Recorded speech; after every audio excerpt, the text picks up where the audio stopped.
जय हिंद।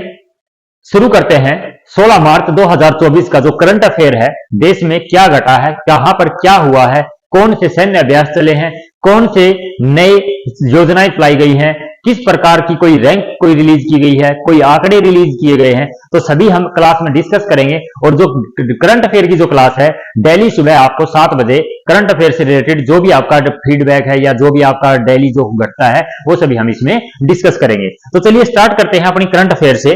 पहला जो क्वेश्चन है यहां पर जो दिया हुआ है उसमें क्या है, हाल ही में जो 2022 में, ठीक है ना, जो 2022 का जो इंडेक्स आया था तो उसमें संयुक्त राष्ट्र मानव विकास सूचकांक, संयुक्त राष्ट्र मानव विकास सूचकांक 2022 में भारत को कौन सा स्थान मिला था, ठीक है ना। यूएनडीपी के द्वारा ये आंकड़े जारी किए जाते हैं। यूएनडीपी के, यूनाइटेड नेशन डेवलपमेंट प्रोग्राम जो है उसके द्वारा ये आंकड़े रिलीज किए जाते हैं। तो भारत में यूएनडीपी अगर हम बात करते हैं तो राष्ट्र मानव विकास सूचकांक में भारत का जो कौन सा स्थान मिला था, तो यहां पर ऑप्शन ए है 132वां, बी 134वां, सी 136वां और डी 138वां। तो यहां पर जो भारत का जो स्थान रहेगा वो कौन सा रहेगा, 34वां, 134वां जो स्थान है। टोटल कितने देश थे, 193 थे और उसमें जो भारत का स्थान है वो कितना है, 134 है। अगर हम वहीं पहले नंबर पर बात करें तो स्विट्जरलैंड है, दूसरे नंबर पर बात करें नॉर्वे और थर्ड नंबर पर बात करें तो आइसलैंड है। तो ये आपको पक्का याद रखना है कि संयुक्त राष्ट्र के द्वारा एक मानव विकास सूचकांक की एक रिपोर्ट हर वर्ष क्या है प्रोवाइड करवाई जाती है, जिसमें वहां पर देखा जाता है कि जो मानव विकास यानी कि ह्यूमन डेवलपमेंट की बात होती है उसमें कौन सा देश अपने नागरिकों के लिए अच्छा काम करने लग रहा है। जो ज्यादा अच्छा करेगा उसकी रैंक उसके हिसाब से बढ़ती चलेगी और जो ज्यादा डाउन जाएगा उसकी आगे से घटती जाएगी। तो यहाँ पर भारत का जो स्थान है वो कितना है, 134 है। इसी के साथ नेक्स्ट जो क्वेश्चन है उसमें क्या है, हाल ही में ओमान की खाड़ी में संयुक्त राष्ट्र की त्रिपक्षीय, हाल ही में ओमान की खाड़ी में संयुक्त त्रिपक्षीय नौसेना अभ्यास समुद्री सुरक्षा बेल्ट 2024 का क्या किया गया है, आयोजन किया गया है। तो ये किस किस देश के बीच में हुई थी, सबसे पहले तो आपको ये जानना जरूरी है कि ये था क्या, ठीक है ना। तो ओमान की खाड़ी में एक संयुक्त राष्ट्र का त्रिपक्षीय नौसेना का अभ्यास था। किसका था, नौसेना अभ्यास का, जिसका नाम क्या था, समुद्री सुरक्षा बेल्ट 2024, समुद्री सुरक्षा बेल्ट 2024। तो ये किस किस देश ने किया है, ये चाइना, ईरान और रूस, इन 3 देशों ने मिलकर कहां पर, ओमान में, ओमान की खाड़ी में। और किन का था ये, नौसेना का एक समुद्री अभ्यास था जिसको बोला गया समुद्री सुरक्षा बेल्ट 2024। तो इन 3 देशों में यहां पर हुआ है भाई।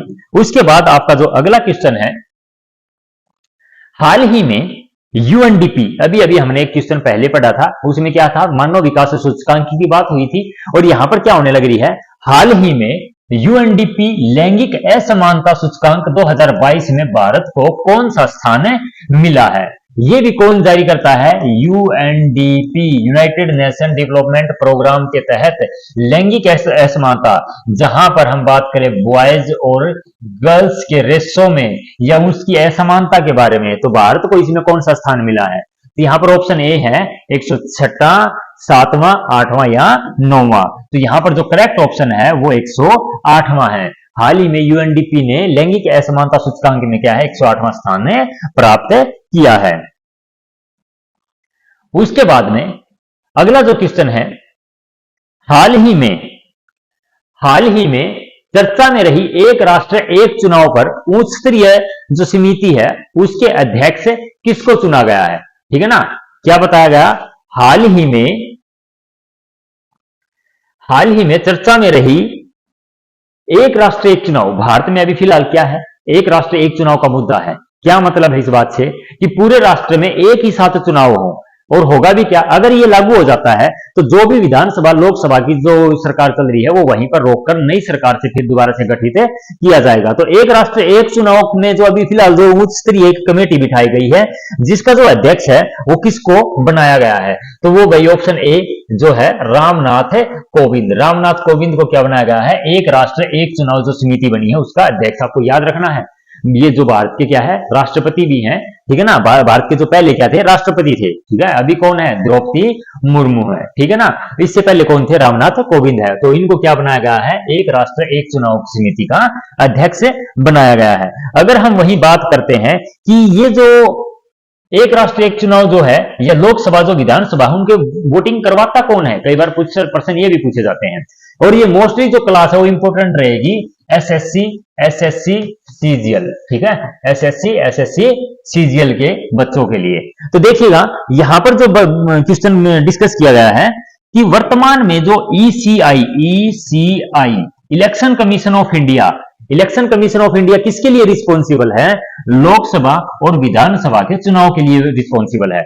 क्योंकि जो इलेक्शन, और फिलहाल आपको आज पता होगा कि 15 जनवरी को क्या है, नए जो चीफ इलेक्शन कमीशन है, सॉरी चीफ नहीं, जो मुख्य चुनाव आयुक्त हैं, उनको क्या किया गया है, चुना गया है। और मुख्य चुनाव आयुक्त की अगर बात करें तो कौन है, राजीव कुमार है। तो चलिएगा देखिएगा, जो ईसीआई है, इलेक्शन कमीशन ऑफ इंडिया या भारतीय चुनाव आयोग, लोकसभा और विधानसभा चुनाव के लिए जिम्मेदार है। अगर आपसे कोई पूछता है, क्वेश्चन में अगर पेपर में पूछ लिया जाता है कि लोकसभा और विधानसभा के जो चुनाव होते हैं वो कौन करवाता है, तो वो कौन करवाता है, ECI, election commission of India करवाता है। जबकि जो पंचायत या नगर पालिकाओं के जो वोटिंग है, पंचायत और नगर पालिका की वोटिंग है, उनको कौन करवाता है, राज्य चुनाव आयोग करवाता है। आपको ये क्वेश्चन 100% याद रख लेना है, लोकसभा और विधानसभा के जो चुनाव हैं वो करवाता है ईसीआई। और अगर हम राज्यसभा और राज्य में और पंचायती या नगर पालिका की अगर बात करते हैं तो वहां पर चुनाव करता है राज्य चुनाव आयोग करता है। इसी के साथ चलते हैं अगले क्वेश्चन की तरफ। हाल ही में प्रधानमंत्री नरेंद्र मोदी ने वंचित वर्गों को क्रेडिट सहायता प्रदान करने के लिए कौन सा पोर्टल लॉन्च किया है। तो प्रधानमंत्री मोदी जी ने क्या किया गया है, 1 लाख तक का लोन देने के लिए। और इसमें क्या करें है भाई, 1 लाख तक का ऋण मुक्त, यानी कि ब्याज उसमें क्या है, कम है। तो वो एक यहां पर क्या दिया जाता है, ऋण दिया जाता है क्रेडिट सहायता प्रदान करने के लिए। तो कौन सा पोर्टल है, उस पोर्टल का नाम है पीएम सूरज पोर्टल। पीएम सूरज पोर्टल किस लिए लॉन्च किया गया है, जो वंचित वर्ग हैं, या अगर हम बात करें कि जो उस लेवल पर आते हैं जिनको क्या है, सरकारी सुविधाएं या कोई भी गवर्नमेंट की जो सुविधाएं हैं वो बहुत कम मिलती हैं, तो उनके लिए ये क्या की गई है, स्कीम चलाई गई है, जिसका नाम क्या है, पीएम सूरज पोर्टल है। इसी के साथ अगले क्वेश्चन की तरफ बढ़ते हैं।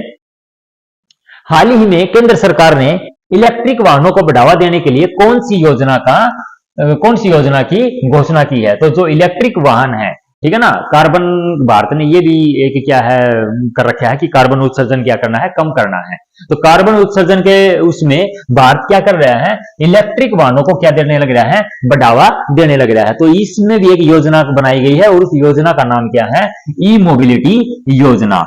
ई मोबिलिटी योजना क्या है, उसका नाम रहेगा। तो केंद्र सरकार के द्वारा चलाई गई है, और किसके लिए चलाई गई है, इलेक्ट्रिक वाहनों को प्रमोट करने के लिए। तो चलिएगा अगला क्वेश्चन देखिएगा।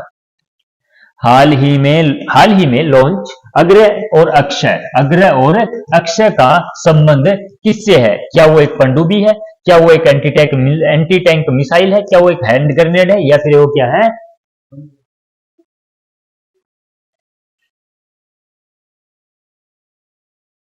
तो उसमें क्या है भाई, इसमें है आपका वो क्या है, कि पनडुब्बी है, क्या है, कि पनडुब्बी है या युद्धपोत रोधी है। उसके बाद अगर हम बात करते हैं कि हाल ही में विश्व किडनी दिवस 2024 कब मनाया गया है। विश्व किडनी दिवस 2024 कब मनाया गया है, तो ये बनाया गया है भाई, हम डायरेक्ट ऑप्शन पे जाते हैं, और ये बनाया गया है 14 मार्च को। तो विश्व किडनी दिवस 2024, और इस वर्ष की इसकी थीम क्या है, सभी के लिए स्वस्थ किडनी, या किडनी स्वास्थ्य है, इसका थीम है, और 14 मार्च को ये मनाया गया है। उसके बाद अगले क्वेश्चन की तरफ चलते हैं। हाल ही में केंद्रीय मंत्री अनुराग ठाकुर, यानी कि ये क्या है, अपने सूचना मंत्री भी हैं, अनुराग ठाकुर द्वारा ये लॉन्च इजराइल वॉर डायरी, क्या नाम है, लॉन्च इजराइल वॉर डायरी नामक पुस्तिका के लेखक कौन है। किसने लॉन्च की है, अनुराग ठाकुर ने। क्या है अनुराग ठाकुर, सूचना मंत्री हैं, केंद्रीय मंत्री हैं। कौन सी बुक, इजराइल वॉर डायरी, लिखी किसने है। तो यहां पर ऑप्शन दे रखे हैं आपको 4, जिसमें से जो करेक्ट ऑप्शन होगा वो होगा विशाल पांडे। इजराइल वॉर डायरी किसकी है भाई, विशाल पांडे की है, और किसने विमोचन किया है इसका, अनुराग ठाकुर ने किया है। उसके बाद अगले क्वेश्चन में क्या है, हाल ही में पीएम मोदी ने देश की पहली auto in plant railway siding का शुभारंभ किया है। किसका? Auto in plant railway, auto in plant railway siding का है। तो ये कहां पर किया है भाई? ये किया है गुजरात में। इसका मतलब क्या है? इसका मतलब ये है कि जहां पर कार वगैरह के जो उद्योग है उनके अंदर रेलवे लाइन तक को पहुंचाना, जिसमें ट्रक वगैरह जो है उन पर निर्भरता क्या हो सके, कम हो सके, और उनका क्या है बचाओ या उनके खर्चे को कम किया जा सके। तो इसलिए ये चलाया गया है। और कहां पर भाई? गुजरात में। अगले क्वेश्चन की तरफ देखते हैं। हाल ही में रणजी ट्रॉफी 2023-24 का खिताब किसने जीता है? हाल ही में रणजी ट्रॉफी 2023-24 का खिताब किसने जीता है? तो यहां पर जो रणजी ट्रॉफी होती है, सबसे पहले तो आपको यह पता होना चाहिए भाई कि रणजी ट्रॉफी संबंध किससे है। तो रणजी ट्रॉफी का संबंध किससे है? क्रिकेट से है। महाराजा रणजीत सिंह के नाम पर पड़ी है ये, इसका जो नाम है। और ये 2023-24 का खिताब किसने जीता है? तो ये जीता है मुंबई ने। और हम बात करते हैं मुंबई की, तो मुंबई सबसे ज्यादा रणजी ट्रॉफी में कामयाबियां जीतने वाला राज्य है। तो रणजी ट्रॉफी के बारे में दो क्वेश्चन और हम इसके बारे में पढ़ेंगे। सबसे पहले तो आपको पता होना चाहिए कि रणजी ट्रॉफी किससे संबंधित है? क्रिकेट से है। फाइनल कहां हुआ था जो अभी जीते हैं? मुंबई के वानखेड़े स्टेडियम में। तो एक जीके का क्वेश्चन आपके पास ये भी बनता है कि वानखेड़े स्टेडियम कहां पर है? तो वानखेड़े स्टेडियम आपका कहां है? मुंबई में है। उसके बाद में अगर बात करते हैं कि भारत की प्रमुख घरेलू प्रथम घरेलू श्रेणी क्रिकेट चैंपियन ट्रॉफी है, जिसका नाम के.एस. रणजीत सिंह के नाम पर रखा गया है। जामनगर के नवाब MS. Ranjit Singh ji test cricket खेलने वाले पहले भारतीय थे। और इसके साथ, इसके अलावा अगर हम और बात करते हैं तो बीसीसीआई, ठीक है ना, बीसीसीआई भारतीय क्रिकेट कंट्रोल बोर्ड ने 1934-35 में उसके सम्मान में रणजी ट्रॉफी की क्या की थी? शुरुआत की थी। तो आपको यह भी पता होना चाहिए कि रणजी ट्रॉफी का जो शुरुआत है वो कब हुई थी? 1934-1935 में। जहां तक हम बात करें 1935 की, यहां पर एक इंडिया एक्ट आया था भाई, जिसपे भारत का संविधान का सबसे ज्यादा इफेक्ट था। उसके बाद मुंबई सबसे सफल टीम रही है, 42 बार जीत चुकी है। आगे बात करते हैं अगले क्वेश्चन में। हाल ही में सीबीएसई, ठीक है ना, central board of CBSE, central board of school education, जो सेंट्रल बोर्ड है उसके जो अध्यक्ष है वो किसको चुना गया है? तो यहां पर 4 ऑप्शन दिए हुए हैं आपके सामने। इसमें से जो आपका करेक्ट आंसर है वो क्या रहेगा? राहुल सिंह। राहुल सिंह को क्या किया गया है? भारतीय जो CBSE, central board of school education है, उसका अध्यक्ष चुना गया है। अगर हम बात करते हैं देवेंद्र झाझड़िया की, तो इसको पैरा ओलंपिक कमेटी का अध्यक्ष बनाया गया है। सुमन कुमारी बीएसएफ, सुमन कुमारी क्या है? बीएसएफ में स्नाइपर, बीएसएफ में पहली महिला स्नाइपर है। और अनीस क्या है? एफआईसीसीआई के अध्यक्ष हैं। तो यहां पर देवेंद्र झाझड़िया का, जो हमने लास्ट टाइम भी जो करंट जीके किया था उसमें आया हुआ था, देवेंद्र झाझड़िया को क्या बनाया गया है? ओलंपिक कमेटी का अध्यक्ष नियुक्त किया गया है। वहीं पर हम अगले क्वेश्चन के साथ काम करते हैं। हाल ही में देश का सबसे ऊंचा जो मौसम विज्ञान का जो टावर है वो कौन सा बनाया गया है? तो सबसे ऊंचा जो टावर है वो कहां पर डिस्कस किया गया है भाई? सॉरी, कहां पर स्थापित किया गया है? तो वो भोपाल में स्थापित किया गया है। देश का सबसे ऊंचा मौसम टावर की बात होने लग रही है। और ये मौसम टावर काम क्या करता है, इसके बारे में भी आपको जल्दी से हम डिस्कस करेंगे। तो सबसे पहले नंबर 1 तो यह है कि केंद्रीय मंत्री किरण रिजिजू ने मध्य प्रदेश के भोपाल में सबसे ऊंचे मौसम टावर का उद्घाटन किया है। उसके बाद अगर हम बात करें तो यह टावर 200 किलोमीटर दूर बादल को ट्रेस करने में सक्षम है। 72 मीटर ऊंचा टावर फिनलैंड में बैंड सी रडार स्थापित किया गया है। 3 घंटे पहले ये बता देगा, ये मौसम विज्ञान जो भोपाल में जो टावर स्थापित किया गया 3 घंटे पहले ये बता देगा एग्जैक्ट लोकेशन कि बारिश कहां होने वाली है और कितनी होने वाली है, सब कुछ ये बताएगा। और Indian institute of the tropical metrology IITM, याद रखिएगा कहां पर है? Indian institute of tropical metrology, इसका जो मुख्यालय है वो कहां पर है? पुणे में है भाई। ये क्वेश्चन आपको 100% याद रख लेना है, जीके में आपसे पूछा जाएगा। अगला क्वेश्चन चलते हैं। उसके बाद है, अगर हमने अभी सबसे ऊंचे टावर की बात की है, अभी हमने सबसे ऊंचे टावर की बात की, तो भारत में क्या क्या ऊंचा है, कहां कहां पर है? तो ये देखिएगा। सबसे पहले हम बात करते हैं देश का सबसे ऊंचा तिरंगा कहां पर है? अमृतसर में है, 418 फुट ऊंचा है भाई। उसके बाद देश का सबसे ऊंचा लड़ाकू हवाई अड्डा कहां बनेगा? सबसे ऊंचा लड़ाकू हवाई अड्डा लद्दाख में बनेगा। लद्दाख क्या है कि यूटी है, जिसकी राजधानी क्या है, लेह है। तो लद्दाख के लेह में न्योमा में बनाएगा। और कौन बनाएगा इसको, बीआरओ बनाएगा, board road organisation of India बनाएगा। दुनिया का सबसे ऊंचा रेलवे और ब्रिज कहां बन रहा है, तो ये भी जम्मू कश्मीर में चिनाब नदी पर बन रहा है, 359 मीटर ऊंचा। अगर हम वही बात करें भारत में सबसे ऊंचा एयर प्यूरिफायर टावर की अगर बात करें, तो ये चंडीगढ़, यानी कि ये भी क्या है कि यूटी है, और चंडीगढ़ में एयर प्यूरिफायर टावर का स्थापित किया गया है। वही हम बात करते हैं बीआरओ की, दुनिया की सबसे ऊंची सड़क का निर्माण कहां किया है, तो वो लद्दाख के उमलिंगला दर्रे पर है। ये भी याद रखना कि लद्दाख में कौन सा है भाई, उमलिंगला दर्रा है, वहां पर सबसे ऊंची सड़क का निर्माण किया गया है। फिर करते हैं भारत का सबसे ऊंचा डैम कौन सा है, तो भारत का सबसे ऊंचा डैम टिहरी है, जो भागीरथी यानी कि उत्तराखंड में क्या है, स्थित है। भागीरथी और अलकनंदा कहां पर मिलती है, आपको पता होना चाहिए। बताइएगा आप कि भागीरथी और अलकनंदा है वो कहां पर मिलती है, इसका जवाब जो है कमेंट बॉक्स में बताइएगा। बाकी अभी आपके सामने है कि भारत का सबसे ऊंचा जो डैम है वो कौन सा है, टिहरी डैम है। और भारत की सबसे ऊंची पर्वत चोटी की अगर बात की जाए तो बताइएगा कौन सी है। भारत की सबसे ऊंची अगर पर्वत चोटी की बात करते हैं तो भारत की सबसे ऊंची पर्वत चोटी है K2 शिखर यानी कि कंचनजंगा। और दुनिया की तीसरी सबसे ऊंची चोटी है, अगर दुनिया की सबसे ऊंची चोटी की अगर बात की जाती है तो वो कौन सी है, माउंट एवरेस्ट है। कौन सी है, माउंट एवरेस्ट। भारत का सबसे ऊंचा जलप्रपात कुंचिकल जलप्रपात है कर्नाटक में भाई, कुंचिकल जलप्रपात है कर्नाटक में। भारत का सबसे ऊंचा जलप्रपात, या हम वाटरफॉल की बात करें, वाटरफॉल है कुंचिकल जलप्रपात। विश्व की सबसे ऊंची परमाणु सुविधा कहां पर स्थित है, बोलीविया में है। ये विश्व विश्व की बात होने लग रही है भाई। दुनिया की सबसे ऊंचे युद्ध क्षेत्र में सियाचिन में तैनात होने वाली पहली महिला अधिकारी, सियाचिन में तैनात होने वाली पहली महिला अधिकारी कौन है, कैप्टन शिवा चौहान है, जो हाल ही में क्या है, सियाचिन में तैनात किया गया है इनको।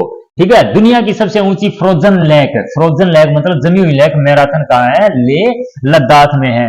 पेंगोंग झील प्रदेश का सबसे ऊंचा मौसम टावर, ये आप लोगों ने कर ही लिया है। हाल ही में, ये भाई इंपॉर्टेंट क्वेश्चन है आपका, बिल्कुल लेटेस्ट जो जीके का है, हाल ही में किसे चुनाव आयुक्त नियुक्त किया गया है, तो टोटल कितने अपने पास मुख्य चुनाव आयुक्त होते हैं, 3 का कमेटी होती है।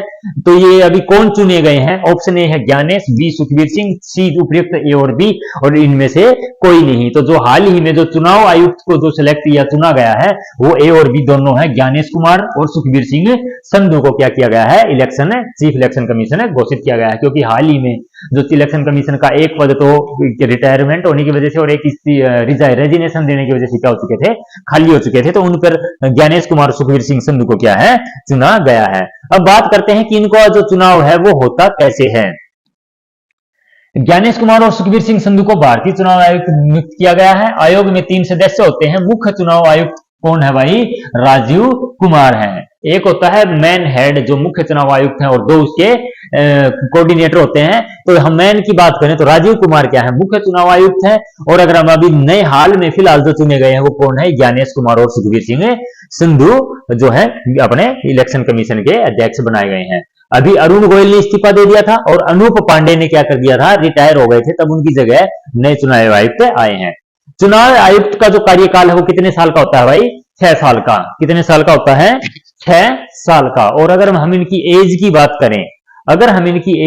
करें, तो वो एज जो है वो कितनी रहती है इनकी, 65 साल। 65 साल इनकी एज रहती है और 6 वर्ष तक कार्यकाल। नियुक्ति कौन करता है इनकी, राष्ट्रपति। भारत के जो राष्ट्रपति जी हैं, महामहिम राष्ट्रपति जी, वो इनकी नियुक्ति करते हैं। और भारतीय निर्वाचन आयोग 25 जनवरी 1950 से क्या है इनका गठन हुआ है। और मुख्य चुनाव आयुक्त जो पहले थे वो कौन थे, सुकुमार सेन थे। तो इसके साथ में आपको ये भी याद रख के चलना है। इनका कार्यकाल आपने कर लिया है। उसके बाद में तटीय पोत में इलेक्ट्रोमैग्नेटिक रेलगन लॉन्च करने वाला पहला देश जापान है। ये याद रखिएगा भाई, तटीय पोत में इलेक्ट्रोमैग्नेटिक रेलगन लॉन्च करने वाला पहला देश जापान है। आईएसओ सर्टिफिकेट पाने वाला देश का पहला महिला पुलिस थाना भोपाल में है।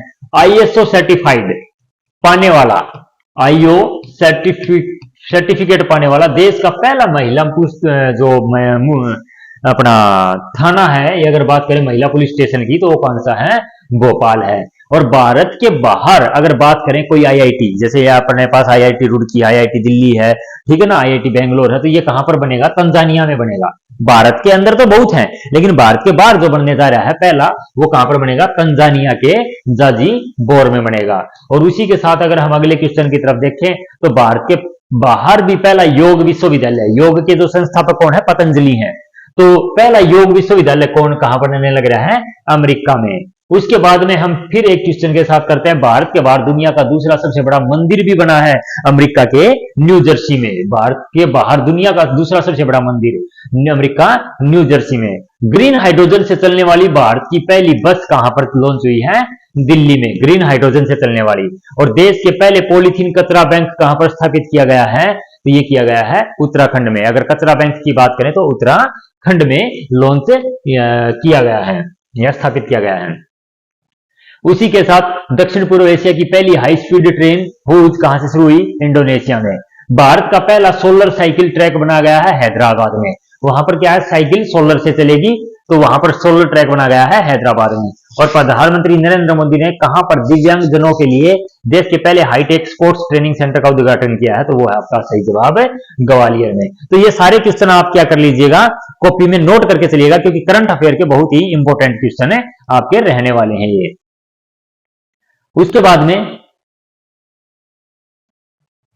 तो ये थी आज की आपकी करंट अफेयर की क्लास, जो 16 जनवरी 2024 का आपका जो मेन करंट अफेयर हुआ था, वो सभी हमने इसमें डिस्कस कर लिया। अगर आपको ये क्लास अच्छी लगी तो अपनी राय जो है वो कमेंट बॉक्स में जरूर बताएं कि क्या ऐसी क्लास को कंटिन्यू रखा जाए या नहीं, क्योंकि ये जो क्लासें होने वाली है आपके आगामी एग्जाम के लिए बहुत ही बेनिफिशियल होने वाली है। और अगर आपको समझ में आता है तो आप अपनी फीडबैक जरूर हम तक पहुंचाएं। और चैनल को क्या कर लीजिए? सब्सक्राइब कर लीजिए, ताकि इसी प्रकार आपको डेली सुबह आपको अर्ली मॉर्निंग क्या है? करंट अफेयर की क्लास मिलेगी। और शाम को इसी चैनल पर आपको क्या मिलेगी? साइंस और जीके, जो आर्मी, नेवी, एसएससी, सीजीएल की जो बच्चे तैयारी करने लग रहे हैं, वो सभी क्लास आपको इस चैनल के माध्यम से आपको प्रोवाइड करवाई जाएंगी। तो आज के लिए इतना ही। मिलते हैं कल एक नई क्लास, एक नई सोच और एक नई उमंग के साथ। जय हिंद।